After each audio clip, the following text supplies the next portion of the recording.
What's up, y'all? It's Just Rhonda. Welcome to my channel, Just Rhonda 01. If you didn't know, we over here today to get into this latest episode of Beverly Hills. We're at season 14 and it's episode 12. Like the video, subscribe to my channel, hit the notification bell button, and drop down in the comments if you want to talk about these ladies over here in Beverly Hills. Right now, they're not in Beverly Hills. At least three of them are not. They're in Augusta still, and they're getting their things packed to go back home. It's been a lovely visit, but it's time to go. Kyle, Garcelle, and Sutton are sitting in one of the lovely rooms in Sutton's plantation manor.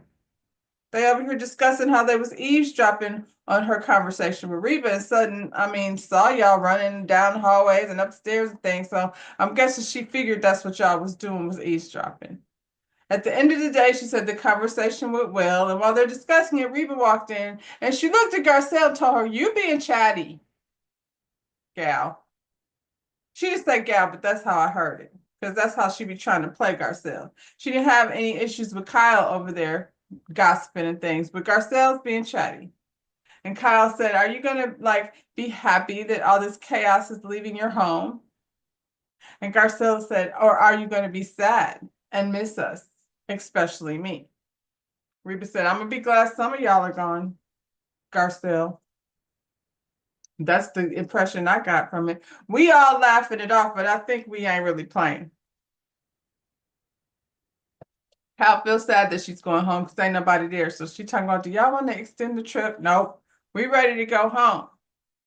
And before she leaves, Sutton tells her mother, "I love you." And for the first time ever that we know about, Reba said, "I love you too." And it was a whole big thing. And they had a group hug and everything. And it seemed to give Miss Reba the heebie-jeebies, like all that hugging and saying "I love you" and stuff. It really is hard. She had to shake that off. They was like, "Bye, Reba." She said, "Bye." Oh, shoot. Back in Beverly Hills, Bose is getting a visit from her cousin. We don't know her cousin, but they more like sisters and cousins. So she's over there telling her, about her difficulties that she had carrying a baby. She said that she's got a fertility doctor flying in from Vegas, I think she said, and they're going to do a series on her and Keely to make sure all the things are in line for them to be, having a healthy pregnancy. I don't know if we've got to "I love you" at this point, but she's concerned that maybe both of them are feeling afraid to slow the roll. She says she's scared and he's scared and they scared they might hurt each other's feelings and things. You should be scared he's a shyster, scammer, over here wasting your time. Talking about he want maybe 3 kids. No, you don't. Not with her, you don't. Bo says she had preeclampsia during her first pregnancy and she lost the baby because, if you don't know, preeclampsia, I know somebody who did not make it through the pregnancy and her baby was born without a mother. So preeclampsia is very serious. And so during her second pregnancy with her daughter, she was fearful the whole time. She didn't get to enjoy her pregnancy because of what happened the first time. So pregnancy is not for everyone, especially if you had difficult pregnancies. I did not. I'm, blessed to have not had any issues besides, the pain that goes along with pushing out a child. But I can't imagine why Bose is going through so much in order to deliver a baby the old-fashioned way. There should be no pressure for Bose to push a baby out of her vagina when she could just go ahead and get a surrogate. She's 47. With what her history is, I don't know that that's going to be any different this time. She is still going to be scared to death. There's no way to avoid that, especially with, the things that are factoring in. So you getting blood tests and things, girl. But I do feel like after hearing her tell this story, she definitely wants a baby. I feel like it's more important to her than whatever Keely is over here doing. She likes his DNA and things, and I'm not mad at that.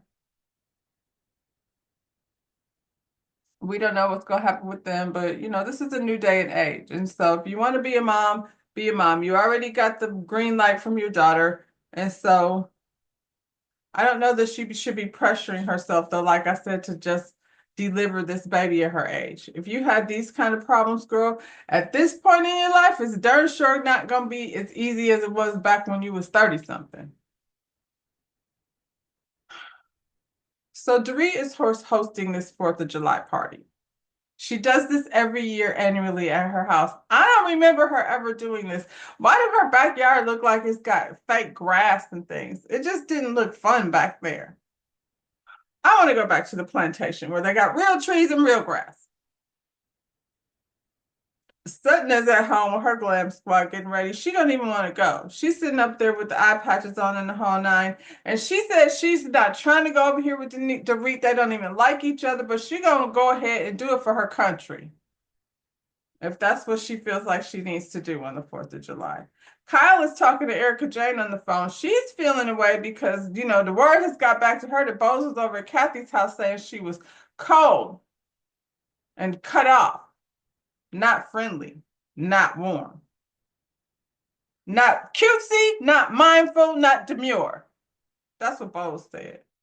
Dorit is running around her house, you know, preparing for her guests to come, child.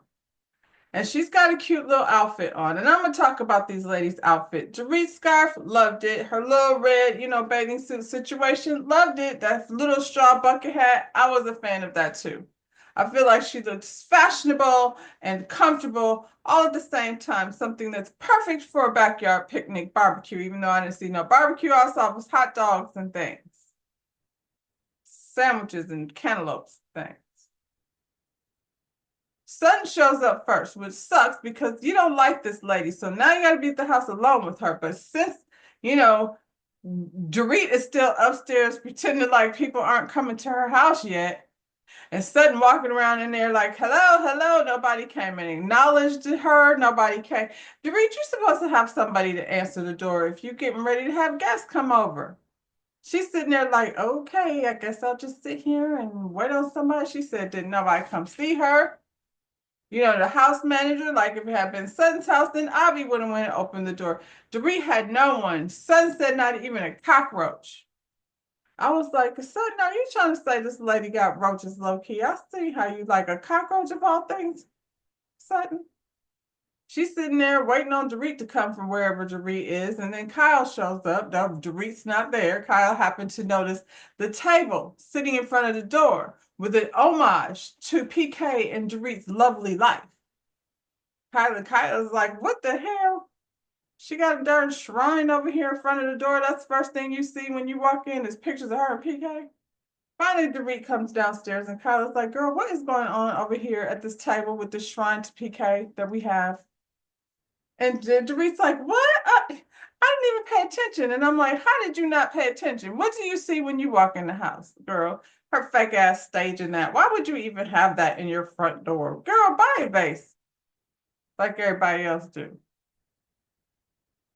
Everybody's starting to arrive now. Here comes Garcelle with an ugly outfit. Girl, back up. Sutton, it was cute. The red tennis shoes or whatever. I don't really have a whole lot of high expectations of Sutton because I don't really like anything that she has on most of the time. So for Sutton, I'm going to give it a yes. I liked it.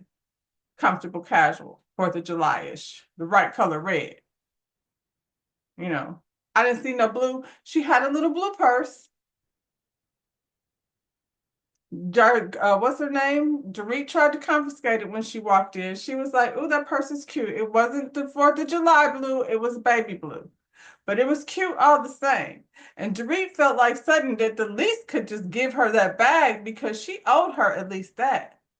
And she was like holding on to her bag like, you do owe me. And Sutton is like, quit playing, girl, give me my bag back. Now you done been holding on to it long enough, like, oh, for real. We're not playing, give me my bag. I don't owe you anything.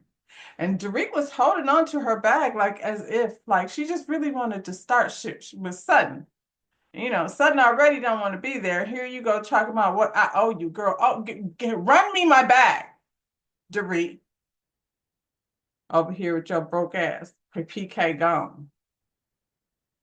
Garcelle shows up in his ugly red pants and his ugly lace shirt. When I say no effort, if you're giving a holiday barbecue, and most of the time y'all be glam the hell up. This time you really didn't give a shit. Kyle had on some jeans and a little tube top. And then she put a red and white shirt on top of it. You should have left that off. It was cuter without the shirt. They're sitting out by the pool, waiting on the rest of the ladies to arrive. Sutton has a cocktail that Dorit bought her because she's got a situational bartender over there. And Garcelle was like, "What are you drinking?" And Sutton's like, "It's a watermelon something or other, you know." And Garcelle said, "Is there alcohol in it?" And she said, "Yeah, yes, there's alcohol in it." Dorit then sat up and was like, "Garcelle, did you just ask her if she had alcohol in her drink?" And Sutton was like, girl, we not doing that. Don't be a bitch." And then Dorit said, "I would appreciate it if you didn't call me a bitch in my own home." And I'm like, she didn't call you a bitch. Like she said, don't be a bitch. And then they flash back to all these times where Dorit was like accusing Sutton basically of having a drinking problem. And so, I think when Garcelle asked, she was just asking, is it a watermelon like refreshing drink or is it an alcohol cocktail drink? And then Dorit wanted to piggyback off of that and, try to be funny. And Sutton didn't think it was funny. I don't like you. I didn't want to come over here in the first place. Now you back to talking about me and my alcohol. And I don't appreciate it. It's besmirching my reputation. I just would like for you not to call me a bitch. And Sutton was like, "You know what? You ain't got to worry about it because I'm about to go. Let me just get the hell up out of here." So she took this opportunity to walk off, just like she was mad at Kyle for walking off last time. Now it's her turn to walk off because I guess she's like, if Kyle can do it, then I'm going to do it. Now I'm not sticking over here at Dorit's house eating some damn hot dogs on my 4th of July when I could be doing something else with people I actually like. She gets up and walks off, and Garcelle and Kyle went chasing behind her. And then, of course, Dorita's irritated because they're like, she's not worried about my feelings. They only care about Sutton's feelings. They're running behind her, and my friends aren't here yet. So here I am at my party sitting by myself out here with these kids. Garcelle and Kyle are telling Sutton, like, just girl, it was just a bad joke. She thought she was being funny. It was just a joke. And Sutton is like, I don't care what she's joking or not. I'm about to be up out of here. I didn't want to come over here, and now I'm about to leave here. So while they're sitting in the door, here comes Bo, Dorit's best friend. And she's wearing this itty bitty baby blue dress that's too small. Looks silly. And it's the wrong color blue. If you're gonna be celebrating 4th of July, it's red, white, and blue, not red, white, and baby blue. Garcelle and Kyle are sitting up there, rubbing Sutton's hand and trying to make her feel better. And she conjuring up some moisture out of her tear ducts in order to make it seem like she's really upset by this whole cocktails with alcohol situation that happened down to the patio. They sitting here trying to convince her this lady was just joking. So Kyle gets up and she goes to find Dorit and she's like, "Dorit, do you think maybe, you want to come over here and talk to her, convince her to stay?" And Dorit was like, "I just asked this lady not to call me a bitch in my own home. If anybody's going to convince her to stay, it would have to be you and Garcelle. Y'all are her besties. Y'all convince her to stay. If y'all can't do it, I don't see how it's going to happen." I feel like Dorit is like, let the bitch go. I don't like her anyway. They don't like each other. So, I feel like Dorit is putting 20 on 10 with the whole she called me a bitch in my own home. As soon as both walked up, hey bitches, and they were like, no, we're not gonna say bitch, not today. Today's not a good day for calling people bitches. Sutton's still saying she leaving for the 100th time. I'm like, Sutton, get up and go. If you leave and leave, what are you sitting there for? Then Kathy comes and Rose is like, what is everybody doing at the front door? Like the party is back here. I feel like I'm missing out on something. Let me go see what the heck it is they're over there talking about. And they're like, well, Sutton is going to leave. She was like, why are y'all coddling her? And then Garcelle tells Bose, like, don't be her spokesperson, girl.